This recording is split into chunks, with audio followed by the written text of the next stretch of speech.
So a few years ago in the States, and then actually launched all over the world, including in Singapore, I just checked the website here, Domino's Pizza started what they called the Domino's Pizza Tracker.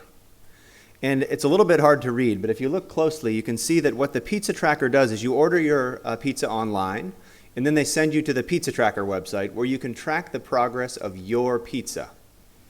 And the steps are things like baking, putting it in the box, delivering it, prepping something, all of the steps that go into making a pizza. And what's cool is you can watch it as it happens, and when the step happens, when prep is done, it lights up, and then it goes on to the next step. So you know the whole time with your pizza exactly what stage of the process it is. And I actually just checked, and in Singapore, you can not only see when it's out for delivery, but you can click and you can use GPS, and you can follow the driver on the streets as they come to you, and they take a wrong turn, and you get really mad, and then they turn around, and you're, yay, the pizza's coming. So it's super interesting. So it was a huge hit, the Domino's Pizza Tracker, mainly with the men who were ordering pizza. Also actually with parents, with kids, because when you're waiting for the pizza to get there, the kids are going out of their minds waiting for the pizza, and now they'll just stare at the Domino's Pizza Tracker and wait for it to light up until the pizza comes.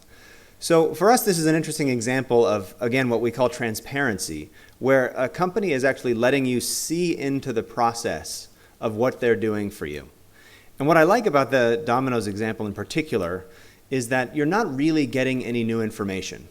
So one nice thing that it's giving you is an estimate of the time, and that's real information, so you don't just have to sit there and wonder when the pizza's coming. But the steps that it's filling up as it goes, it's not like you didn't know that those were happening anyway. So you know when you order a pizza that they probably have to prep it and then bake it and put it in a box and then bring it to you. And you also already knew that that was the order. You know, it doesn't go put it in the box and then bake it, because that would be a disaster. So we know the steps, and yet we still like to see them happening. And that's the intuition of transparency, is that even when we know in some way or another what's going on, that some service is being provided for us, there's something very psychologically compelling about having the feeling that it's happening and being able to see it happening, and in particular this feeling that someone is working for you. We really like to feel like there's a person who is scrambling around doing stuff for us, because it means we're really important. And the more we can see into the process of thinking of a Domino's person running around with our pizza and then driving, the more we feel really good about the output of that process.